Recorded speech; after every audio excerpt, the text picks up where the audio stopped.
Entre Martín y Bogotá.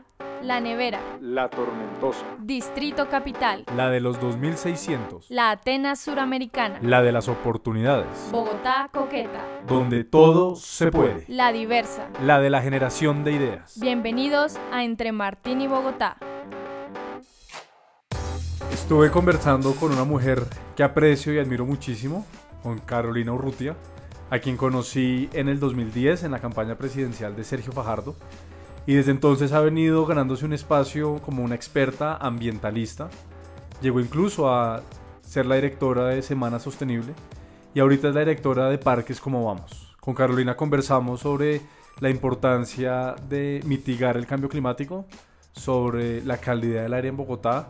Le pregunté qué hay que hacer para mejorar la calidad del aire en Bogotá y tuvimos una conversación muy amena, muy interesante y sobre todo de muchos aprendizajes sobre el medio ambiente y nuestra ciudad.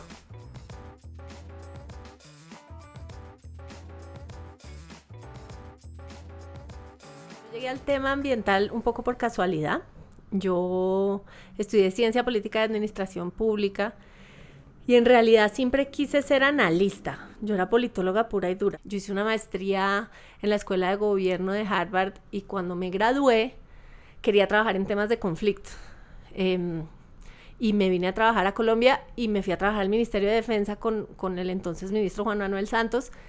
Y acabé como en la esquinita entre recursos naturales y conflicto, porque la agenda de posconflicto en ese momento estaban muy interesados desde, sobre todo las fuerzas militares, en entender esa relación entre oro y conflicto y qué nuevos mercados estaban reemplazando la coca. Después me fui a hacer política. En el 2010. En el 2010. Que fue cuando nos conocimos. Exactamente, me Carolina fui a hacerle campaña a fue Fajardo. la coordinadora programática junto con Catalina Ortiz. Empezamos en movilización social Okay. y nadie quería el tema programático porque poner de acuerdo a los sabios es algo difícil. Son muchos egos empaquetados en una propuesta de gobierno y un poco me fueron convenciendo de que la propuesta programática era una patica más de movilización social y que uno no podía movilizar a la gente si no había programa, y acabé coordinando el programa de la campaña de Fajardo y la que sería nuestra campaña con Mocus, que fue un paquete también mucho más grande, y acabamos esa campaña y dije, bueno, ahora sí a buscar trabajo, y me llamaron de Planeación Nacional a ser jefa de gabinete, un término glorificado para secretaria privada, y a los pocos meses se fue el que dirigía el área de ambiente. Uh-huh. Y otra vez acabé en ambiente, y desde entonces ya decidí que es mi destino y acepté y abracé el tema ambiental. Llevo ya para este momento más o menos 17, 18 años trabajando en temas ambientales y ya me siento cómoda con decir que soy experta en medio ambiente y desarrollo sostenible. Hoy en día trabajo en los Andes coordinando una iniciativa que se llama Parques Como Vamos, que es una plataforma Como Vamos para los parques nacionales.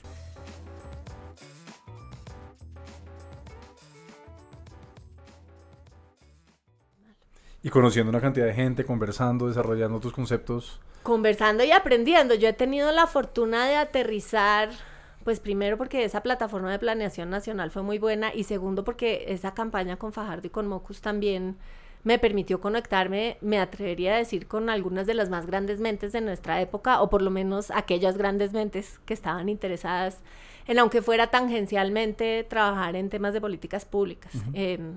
Y esas conversaciones, yo lo que digo es que en estos temas la gente y en la academia, por ejemplo, ven con algo de desdén la agenda de tomar tinto, pero uno tiene que tomar mucho tinto para aprender de la gente. Uno tiene que sentarse y conversar y estar dispuesto a escuchar. ¿Qué es, por dicho, por qué el medio ambiente es importante? Hoy en día todo el mundo dice, hay que tener enfoque ambiental, tenemos que cuidar el medio ambiente, y empieza como a sonar en todas partes lo ambiental, pero al final, ¿qué termina siendo lo esencial de ese concepto? Pues lo esencial es un tema que suena muy elevado, pero que en realidad es muy sencillo. Y es que nosotros habitamos en un sistema, en un sistema planetario, ¿cierto? Vivimos dentro de un universo específico. El resultado de que exista, que el planeta existe por el resultado de movimientos en el cosmos, ¿cierto? El Big Bang creó nuestro planeta. Y el sistema planetario, el sistema Tierra, es un sistema profundamente complejo. Durante años y años nosotros no estuvimos tan conscientes de los límites que nos impone vivir en un planeta, porque no éramos tantos y sobre todo porque nuestra economía y nuestros sistemas productivos no habían crecido tanto. Pero en este momento ya estamos, desde hace un par de décadas, empezando a tocar esos límites. La forma en que hemos decidido crecer, y esa no ha sido una decisión moral, no ha sido una decisión ética. Desde la revolución industrial, las oportunidades que se le presentaron a la humanidad para mejorar la calidad de vida de las personas son decisiones que nos llevan a tocar esos límites planetarios, ¿cierto? ¿Cómo está nuestra atmósfera? ¿Qué tantos gases estamos emitiendo? De esos gases, ¿cuáles están contaminando el aire de forma que afecta directamente nuestra salud? ¿Y cuáles estamos emitiendo que van calentando la atmósfera de forma en que la vida en el planeta ya nunca va a poder ser igual? Yo creo que el cambio climático es ese despertador que sonó de repente y nos hizo ser a todos mucho más conscientes de nuestros límites planetarios. Quienes trabajamos en medio ambiente llevamos ya mucho tiempo hablando de la extinción de las especies, de la importancia de la biodiversidad, pero cuando uno piensa en el cambio climático, se da cuenta que no hay una sola decisión que tomemos como raza humana a gran escala que no afecte o no amenace o no ponga o no cuestione nuestra posibilidad de vivir en este planeta. ¿Y qué puede hacer una ciudad como Bogotá, que dentro del planeta Tierra puede tener un impacto alto, medio o bajo? Voy a contextualizarnos primero rápido en Colombia. El 40% de las emisiones de Colombia son por cambio de uso de suelo y deforestación. No son ni transporte ni energía. Colombia, y esto se repite mucho, la matriz energética es relativamente limpia. Sí, nosotros tenemos mucha agua, tenemos, digamos, esa bendición, entonces producimos energía de manera relativamente, no inofensiva, pero baja en emisiones, con los costos que implican tener gran producción de energía a base de agua, como por ejemplo Ituango, pero en general es limpia. Lo que estamos haciendo es tumbar nuestros bosques para ganadería y para agricultura. Y hoy en día simplemente para apropiación de tierras. Entonces, lo primero que puede hacer una ciudad como Bogotá en ese contexto es parar la expansión de la frontera urbana. Cuando hablamos de políticas públicas que orienten a la ciudad a compactarse, esas son buenas decisiones en términos de cambio climático. Sobre todo, digamos, en la escala en que se han planteado. El crecimiento hacia el norte es un crecimiento peligroso porque además de ir cogiendo suelos rurales, lo que hace es alargar la distancia que cubren las personas para llegar a su lugar de trabajo, a su colegio. Entonces, digamos que bajar las trayectorias que tenemos que pasar en vehículos, pues particularmente que usan combustibles fósiles, pero en general salir menos de la casa es buena idea, ¿sí? Y eso me lleva a la segunda, y es todas las decisiones que podamos tomar para tener un transporte menos dependiente en combustibles fósiles son buenas decisiones. Es cierto que la mayor parte de las emisiones de una ciudad como Bogotá provienen de los vehículos de carga, porque además son muy viejos, no hemos logrado chatarrizar en Colombia. Y la segunda es desincentivar el transporte ineficiente privado.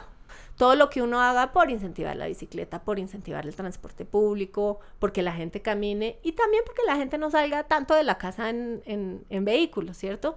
A mí a veces la gente le parece muy light a estas cosas de teletrabajo y a mí también a veces me sonaban un poco light, pero ahora que tengo la opción, por ejemplo, de trabajar en la casa o de cruzar la ciudad 2 veces al día, estoy bajando mis emisiones considerablemente. Entonces, bajar los trayectos y subir los incentivos para otras formas de transporte es muy importante.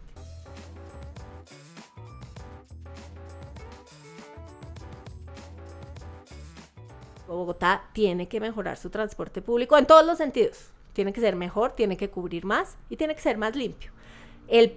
Digamos que los economistas le llaman a la calidad del aire una externalidad. Yo diría que digamos, la calidad del aire es el tema central en Bogotá. Lo que vemos y sabemos y se repite, y afortunadamente ya se convirtió en tema de agenda pública, que no lo era hace 10 años, es que Bogotá, la desigualdad en Bogotá se ve gravemente afectada por la calidad del aire, porque en el norte no hay tantos problemas, es en las zonas industriales, es en barrios, y te sabes tú mejor la lista que yo, pero en Carvajal hay lugares de la ciudad en los que además hay jardines infantiles cerca de las arterias principales. En lo que estamos haciendo es enfermar niños. Entonces, bueno, no se están muriendo. Uno, sí, algunos se están muriendo. Las enfermedades cardiovasculares y respiratorias son una causa de muerte importante en Bogotá. Y dos, cada vez que se enferma un niño, algún adulto se queda en la casa, normalmente la mamá, poniendo en una situación de precariedad económica a miles de mamás que tienen niños con enfermedades crónicas que no pueden ir a trabajar y que pierden su trabajo constantemente. Cuando hablamos del costo económico de la contaminación del aire, normalmente no lo vemos solo en vidas. Lo que pasa es que las vidas son un número mucho más impactante. En Colombia se pierden 7.000 vidas por calidad del aire al año. Se pierden hoy en día más vidas por ese motivo que por violencia o por asaltos o por atracos. ¿Y cuál es la relación entre la arborización de la ciudad y la calidad del aire? Pues yo tenía mis dudas. Sí. Yo tenía mis dudas porque dependiendo qué tipo de aire, hay unos árboles que capturan el material particulado. Entonces es un tema sobre el cual hay debate en la comunidad académica, pero hace poquito, y con mucho gusto les mando el vínculo para que vean el estudio, hubo un estudio de Nature Conservancy a nivel global que incluye a Bogotá, viendo, digamos, las consecuencias positivas del arborizado y cómo sí en muchos casos captura material particulado, y además digamos que la arborización lo que hace es fomentar procesos también como de transformación, así como en Nueva York de los 80 decían, bueno, lo que tenemos es que sí importa que la ventanita esté rota y sí importa que la destitución, la sensación de destitución genera inseguridad.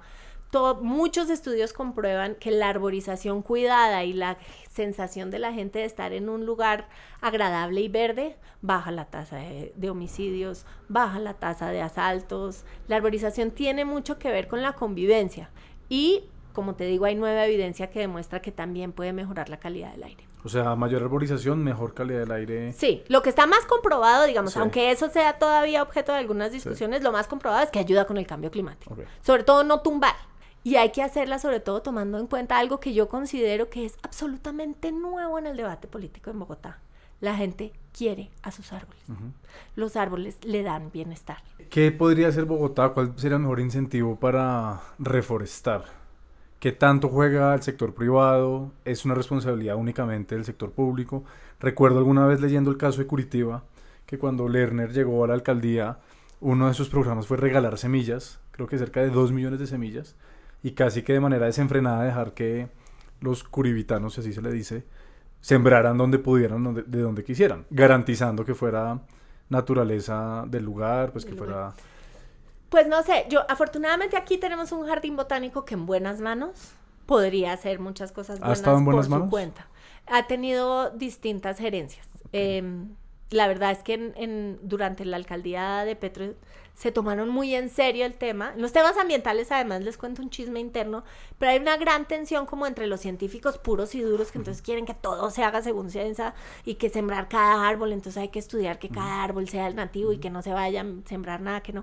Esta administración, por ejemplo, se puso a regalar veraneras, bugambilias, pensando que todo el mundo no me acuerdo si era Soacha o en Kennedy iba a sembrar veraneras y eso iba a cambiar, por ejemplo, la temperatura del barrio, pero pues no hay ni tierrita, no hay donde sembrar, entonces nos hemos ido un poco de lo extremadamente cauteloso científico que el demasiado análisis provoca parálisis a pues hagamos lo que sea, que no importa.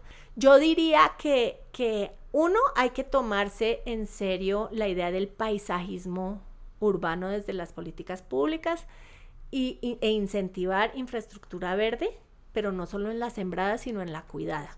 Cuidar el Simón Bolívar, aún no se le olvida, pero el Simón Bolívar sí es un pulmón dentro de la ciudad que necesita cuidarse, igual que todos los parques. El Parque del Virrey, le recomiendo mucho, por ahí en mi Twitter, @colinita, aprovecho la cuña, tengo un mapa que hizo el grupo de comunitario del Gran Chicó, que pinta esta conectividad entre los cerros con el Parque del Chicó, el Parque del Virrey hasta el río Bogotá, que esa sería una conectividad que sería maravilloso poder terminar, digamos, donde está ahí rota entre el Virrey y el río. Y el San Juan, pero el Juan Amarillo. ¿cómo, exacto, cómo, digamos, la rehabilitación del Virrey y la, digamos, sembrar árboles estratégicamente en el Virrey ha permitido que las especies empiecen a bajar del cerro y a llegar a Bogotá? Ellos salen a pajarear los sábados en el Virrey, en el Gran Chico. Hoy en día uno ve unas especies de aves pues que no veía hace 20 años y menos hace 40 cuando el cerro estaba pelado. Queda electa Claudia López, alcaldesa de Bogotá. Te llama, te dice: Carolina, ¿qué debo hacer para mejorar el medio ambiente en Bogotá en estos 4 años? Una pregunta sencilla de las que nos gustan. A ver, yo lo primero que le diría es arreglemos las estaciones de monitoreo de calidad del aire, hagamos que esa información esté transparentemente disponible para los ciudadanos. Hablaba yo con Diego Molano, que está muy interesado en estos temas, y hablábamos de que chévere, por ejemplo, tener en cada estación de Transmilenio un lector de cómo está la calidad del aire en esa estación en ese momento. Lo mismo puede pasar con la Plaza de Bolívar. Si sabemos que la calidad del aire es uno de los problemas de salud públicos más graves de esta ciudad, para volverlo tema de agenda pública necesitamos visibilizarlo. No puede ser que yo tenga que entrar a AQI, que es una red de monitoreo de aire internacional, para saber cómo está la calidad del aire en mi ciudad, porque las estaciones de aire de la ciudad no me reportan en tiempo real. La segunda es, sentémonos a pensar bien cómo vamos a volver esta ciudad compacta. ¿Qué es lo que está pasando? ¿Dónde están los incentivos? ¿Hace falta hacer más intervenciones en seguridad? ¿Qué es lo que pasa para que la gente se vaya más al centro? Vivir en la 26 con 13 debería ser un privilegio, y no lo es. ¿Por qué? Y el tercero y más clave es decirle, mire, hoy en día los temas ambientales no se pueden manejar sin participación social. Muy bien, para finalizar, Carolina, ¿cuál es tu idea para Bogotá? Yo me sueño una Bogotá que empiece a mirar hacia los cerros y hacia su conectividad y desarrolle una identidad mucho más andina y paramuna, y reconozca su enorme dependencia de lo que tiene alrededor. Los bogotanos nos quejamos de que si los paisas se creen mucho, de que si los bogotanos nos creemos tan importantes y tan centrales y tan, digamos, protagónicos del desarrollo del país, que muchas veces no entendemos ni siquiera que dependemos del Sumapaz, que dependemos de los campesinos que tenemos alrededor. En el fondo, una Bogotá que se reconozca como parte del sistema de la altiplanicie y andina, y reconozca que su identidad está más allá en los árboles del cerro que en los rascacielos de la 26 y de la 72. Bueno, muchísimas gracias. Muy buena conversación. Muchas gracias a ti. ¿Tus redes sociales? @Colinita en Twitter, y es la que más uso. Colinita. Colinita U en Instagram si le sirve, Colinita pero U. Twitter soy más interesante. Perfecto, muchas gracias.